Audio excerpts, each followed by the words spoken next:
Salut tout le monde, j'espère que vous allez bien, moi ça va super. On se retrouve aujourd'hui pour une nouvelle vidéo. Dans la dernière vidéo, nous avons vu la première partie sur Minato Namikaze contre les membres de l'Akatsuki. N'hésitez pas à aller la regarder, elle est dans la description.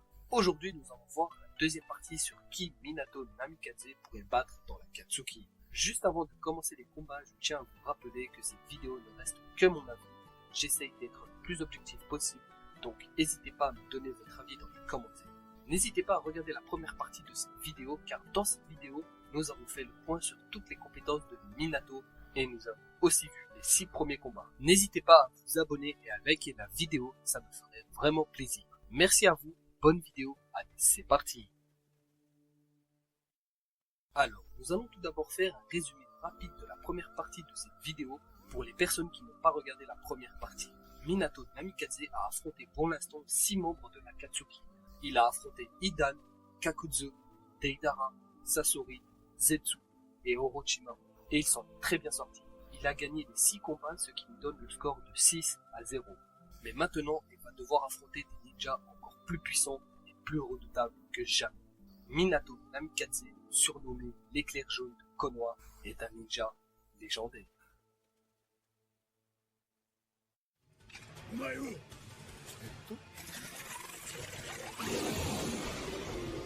干し柿貴様以後に知りもきる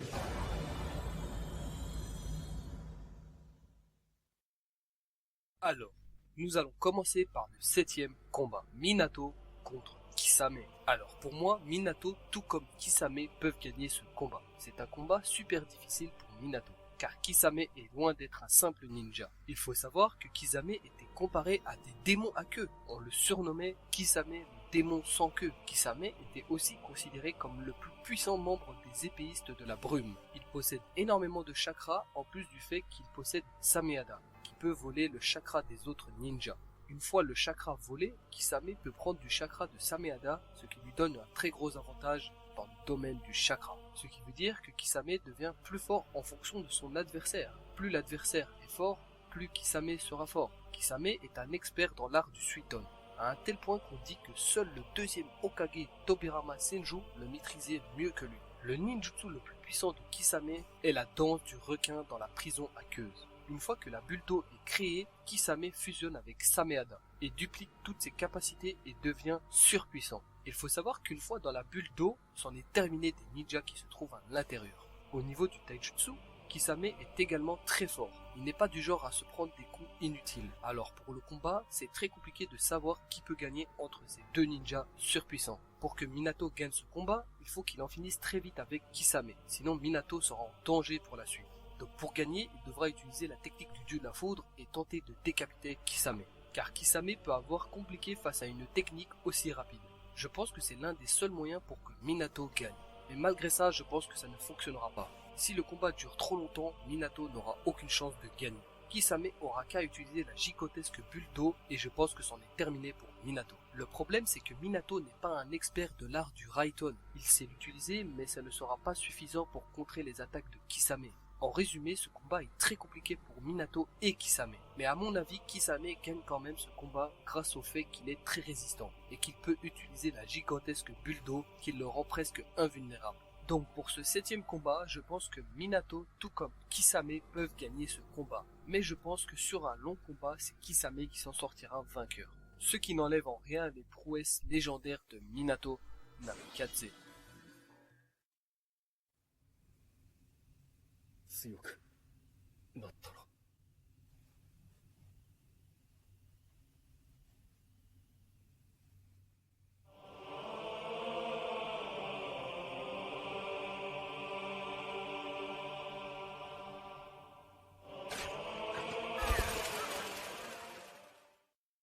Passons au 8e combat. Minato contre Itachi. Alors là, nous allons parler d'un combat très intéressant.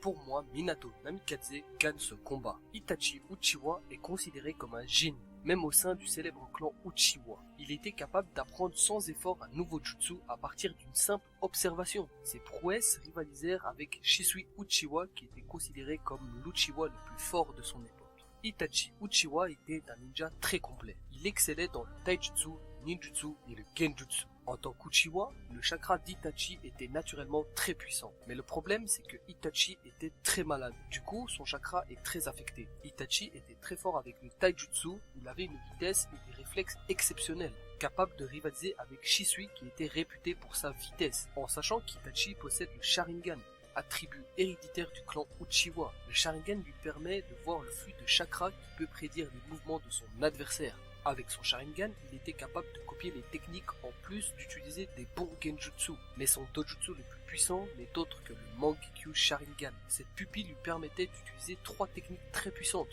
L'Amaterasu qui permet de générer des flammes noires dévorant tout sur son passage. Ces flammes surpuissantes étaient presque impossibles à éteindre. Il y a aussi les arcanes lunaires, un genjutsu surpuissant capable de disposer les 5 sens d'un ninja, et la technique la plus puissante de son Mangekyo Sharingan, le Susanoo. Vous pouvez invoquer le Susanoo qui avait un bouclier surpuissant, le mur de Yata qui pouvait bloquer toutes les attaques possibles, et l'épée de Totsuka, une arme surpuissante qui pouvait sceller tout ce qu'elle touchait. Le seul point faible d'Itachi Uchiwa est sa résistance et sa maladie. Il faut savoir qu'au bout de 3 utilisations du Mangekyo Sharingan, Itachi a dû se reposer une journée entière pour être de nouveau à 100%. Il faut aussi savoir qu'Itachi a une très mauvaise vue, ce qui est un gros désavantage pour Itachi. Mais Itachi reste un ninja légendaire et à ne pas sous-estimer. Passons au combat. Alors, comme j'ai pu le dire, pour moi, Minato gagne ce combat, car Itachi a un très gros problème.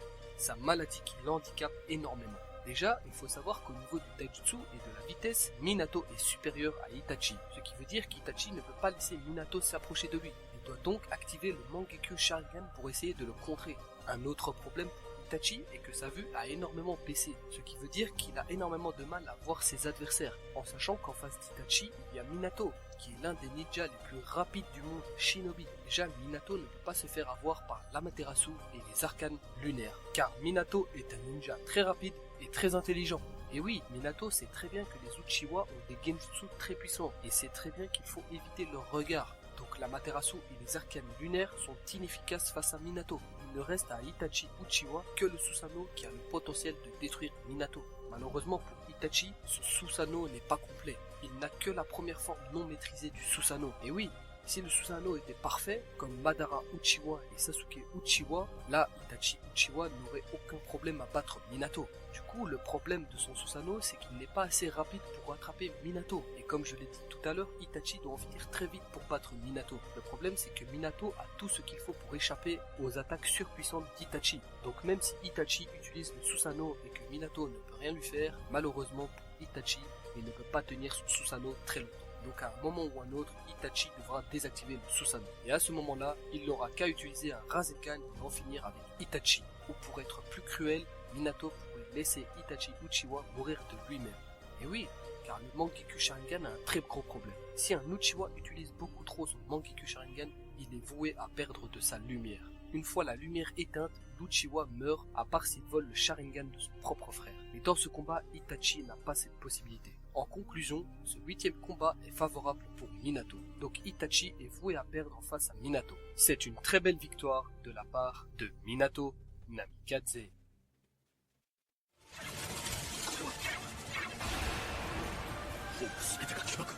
あなたを殺すために用意したこの6000億枚の起爆10分間起爆し続ける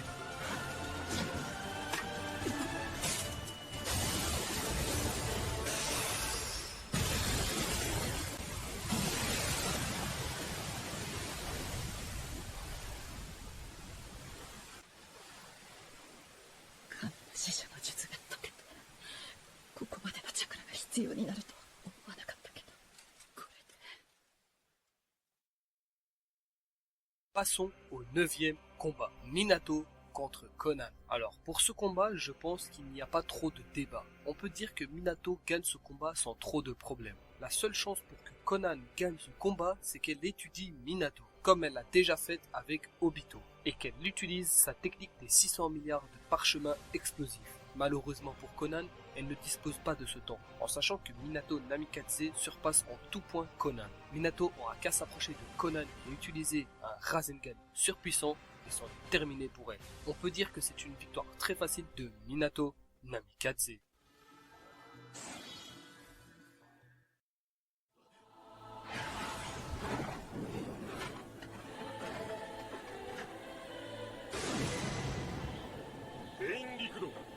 こに見参。弥彦なのか長門なのか、お前らは一体何なんだ。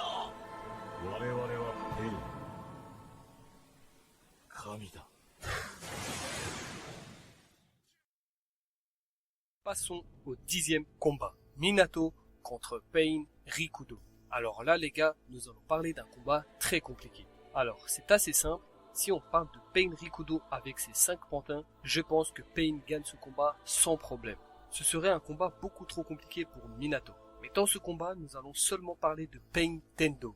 Alors Pain Tendo est le plus puissant des 6 corps de Pain. Déjà, Pain possède le Rinnegan, l'une des pupilles les plus puissantes du monde shinobi. Il a donc accès aux techniques du Rikudo Sennin. Il utilise principalement l'attraction céleste et la répulsion céleste.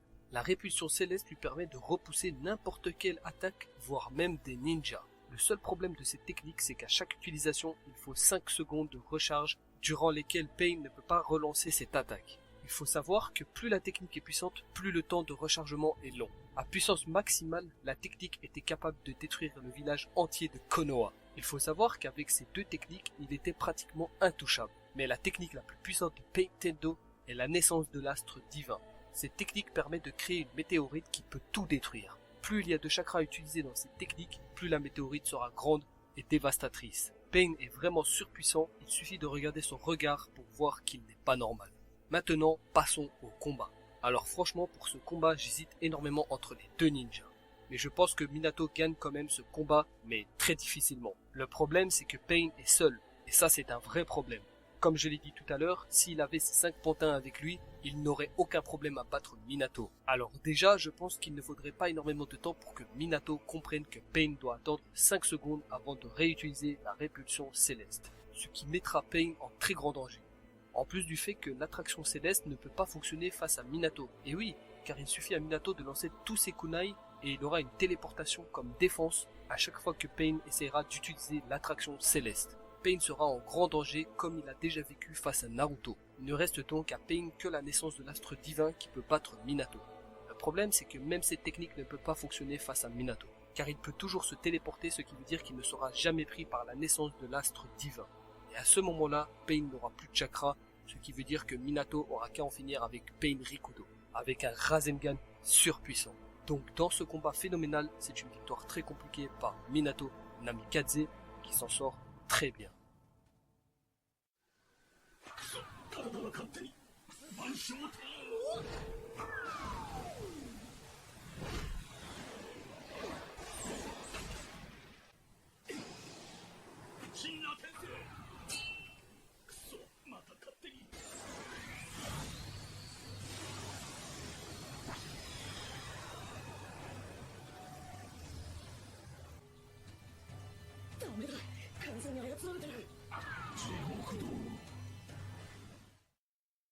Passons au 11e combat.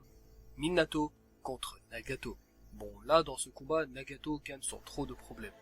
Et oui, car Nagato est bien plus fort que Pain Rikudo. Minato a déjà beaucoup de mal face à Pain Rikudo, donc contre Nagato, il n'a presque aucune chance. Alors déjà, il faut savoir que Nagato a accès aux 5 natures de chakra, ce qui veut dire qu'il peut utiliser toutes les techniques du monde shinobi. Il possède aussi le Rinnegan, qui est l'un des plus puissants Kekkei Genkai du monde shinobi. Il a donc accès au pouvoir des 6 chemins du Rikudo Sennin. Avec les 6 pouvoirs des 6 chemins, il peut utiliser 6 techniques très puissantes. Il peut absorber le chakra de ses ennemis, faire des invocations surpuissantes et arracher les âmes de ses adversaires. Il a quand même été très proche d'enlever l'âme de Naruto mode Kyuubi. Il peut aussi transformer son corps tout entier et en faire des armes très puissantes, comme un canon à la place de son bras ou des missiles dans les mains.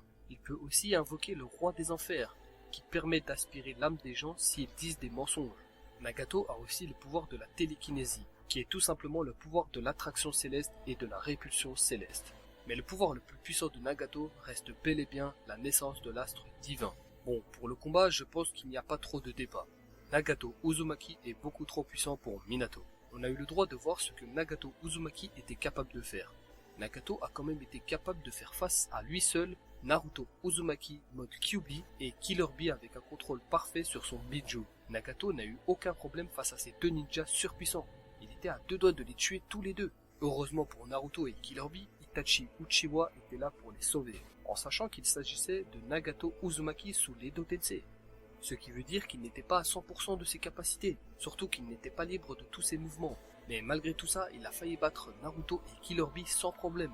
Donc Minato ne sera pas un problème pour Nagato. Minato ne pourra jamais toucher Nagato, même avec le vol du dieu de la foudre. En plus, aucune technique ne fonctionnera face à Nagato, du fait qu'il peut tout simplement utiliser Gakido qui permet d'absorber le chakra. Au niveau du taijutsu, Nagato a l'avantage avec son Rinnegan. Il n'aura qu'à invoquer des créatures et il pourra voir tous les coups de Minato sans problème. En parlant d'invocation, Nagato pulvérise Minato.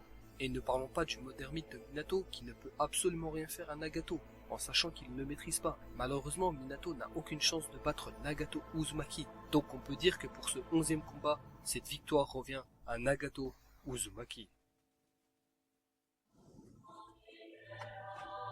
俺の名は内葉まだ。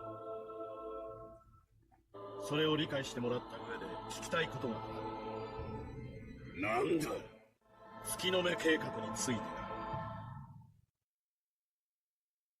Passons au 12e et dernier combat. Minato contre Obito. Bon, dans ce combat, je pense que Obito Uchiwa gagne ce combat sans trop de problèmes. Déjà, il faut savoir que nous avons déjà pu voir un affrontement entre ces deux ninjas très puissants. Minato avait réussi à battre Obito, donc on pourrait se dire que le combat se déroulerait de la même manière. Malheureusement, ce combat est bien différent de celui que nous allons voir. À cette époque, Obito Uchiwa avait seulement 14 ans, ce qui veut dire qu'il n'avait pas d'expérience. En plus, Obito avait invoqué le démon renard à 9 queues Kyuubi, ce qui veut dire qu'il n'était pas à 100% face à Minato. Mais dans ce combat, nous allons parler d'un autre Obito Uchiwa. Nous allons parler de Obito Uchiwa quand il avait affronté Conan. Donc ce sera Obito Uchiwa avec beaucoup plus d'expérience, ce qui change tout le combat. Tout d'abord, nous allons voir les compétences de Obito Uchiwa. Alors déjà, les réserves de chakra d'Obito furent renforcées par Zetsu blanc, ce qui lui permet d'utiliser plusieurs techniques très gourmandes en chakra. Obito était aussi très fort en taijutsu, du fait qu'il possède le Sharingan, attribut héréditaire du clan Uchiwa, qui lui permettait de prévoir les mouvements de son adversaire. Au niveau du ninjutsu, Obito était aussi très bon. Il a pris beaucoup de Madara Uchiwa. En termes de nature de chakra, Obito était capable de maîtriser les 5 natures. Grâce aux transplantations de Madara Uchiwa, Obito pouvait utiliser le Mokuton, même si ce n'est pas du niveau de Hashirama Senju ou de Madara Uchiwa. Mais ce qui rendait Obito Uchiwa très puissant, c'était son Mangekyo Sharingan. Le pouvoir de son Mangekyo Sharingan est le Kamui, qui lui permet d'envoyer son corps dans sa dimension, ou alors il pouvait envoyer des ninjas dans sa dimension. Il faut savoir qu'une fois dans la dimension Kamui, c'en est terminé du ninja. Avec son Kamui, il peut aussi le lancer sur lui-même, ce qui le rend intouchable. Aucune technique ne peut toucher Obito Uchiwa s'il utilise le Kamui sur lui-même. Le seul point faible du Kamui, c'est que Obito Uchiwa ne peut pas activer son Kamui plus de 5 minutes si les attaques sont en continu. En plus, Obito Uchiwa a la capacité d'utiliser l'Izanagi. En l'activant, l'utilisateur peut annuler les pires blessures qui lui sont infligées, y compris sa mort. S'il se fait tuer avec l'Izanagi actif, son corps disparaît tel un hologramme et retourne à la réalité dans l'état où il était avant l'attaque. L'Izanagi est une technique vraiment très puissante. Maintenant, nous allons passer au combat. Alors pour moi, Obito Uchiwa gagne ce combat. Même si Obito Uchiwa a déjà perdu auparavant face à Minato, comme j'ai pu le dire, on parle d'un Obito très différent. On parle d'un Obito avec beaucoup plus d'expérience et 2 fois plus de technique.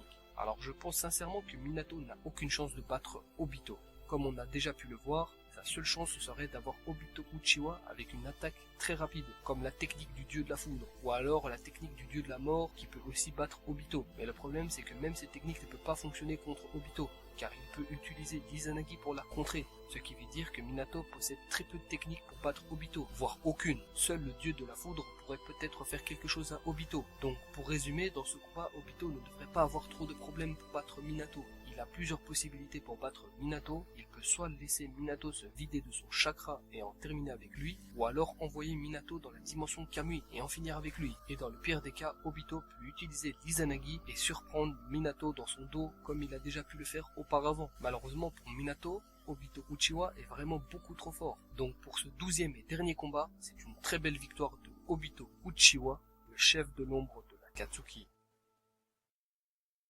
Maintenant, nous allons faire un petit résumé de tous les combats de Minato Namikaze. Après avoir affronté tous les membres de l'Akatsuki, Minato finit ce challenge sous le score de 9 victoires et 3 défaites. Minato a fait une belle performance face aux membres de l'Akatsuki. Seuls Kisame Oshigaki, Nagato Uzumaki et Obito Uchiwa ont pu battre Minato Namikaze.